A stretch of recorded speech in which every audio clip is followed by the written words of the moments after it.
Yes traders, gift Nifty ప్రకారం Nifty ఏ విధంగా ముందుకెళ్తుందనేది మనం ఒక వీడియో పెట్టుకున్నాము.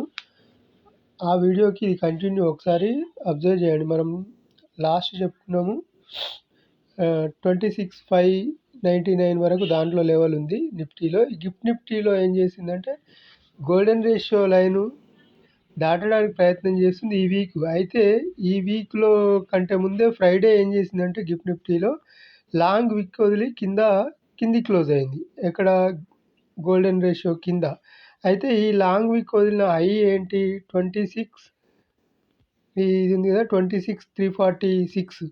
ఈ రేంజ్ దాటితేనే మన నిఫ్టీ కూడా అప్ సైడ్ మూవ్ అయ్యే ఛాన్స్ ఉంటుంది ఖచ్చితంగా. గిఫ్ట్ నిఫ్టీ కూడా ఇంపార్టెంట్ చాలా నిఫ్టీకి. మూవింగ్ ఎలా జరుగుతుంది అనేది తెలుసుకోవడానికి.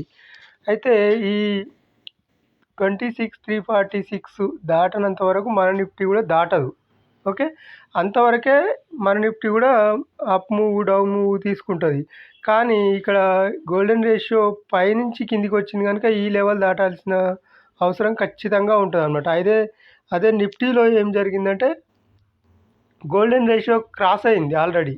ఇదిగోండి, ఇక్కడ మనం నిన్న చెప్పుకున్నాం కదా, గోల్డెన్ రేషియో దాటిన తర్వాత చాలా అప్ మూవ్ వస్తుంది. ఆ తర్వాత నెక్స్ట్ లెవెల్ 310 వరకు అనుకున్నాం. ఈ 310 లెవెల్ దగ్గర రిజెక్షన్ వస్తుందేమో అని నేను అనుకుంటున్నాను. ఒకసారి అబ్జర్వ్ చేయండి జాగ్రత్తగా. అది గిఫ్ట్ నిఫ్టీ ప్రకారం ఈ ఎనాలిసిస్ ఒకసారి అబ్జర్వ్ చేయండి. అయితే గిఫ్ట్ నిఫ్టీ ప్రకారం నెక్స్ట్ లెవెల్ ఎక్కడ ఉంది? ఈ 26,346 క్రాస్ అయిన తర్వాత అంటే 26,565 గిఫ్ట్ నిఫ్టీలో ఉంది. కానీ అదే నిఫ్టీలో 26,599 వరకు ఉంది. నియర్ బై కొద్దిగా అటు ఇటు ఉంది. ఆ లెవెల్స్ దాటాలన్నమాట. హై లెవెల్ దాటితేనే, ఇది నవంబర్ హై లెవెల్ అనమాట. నవంబర్ హైకి ఈ లెవెల్ ఇది 26,310.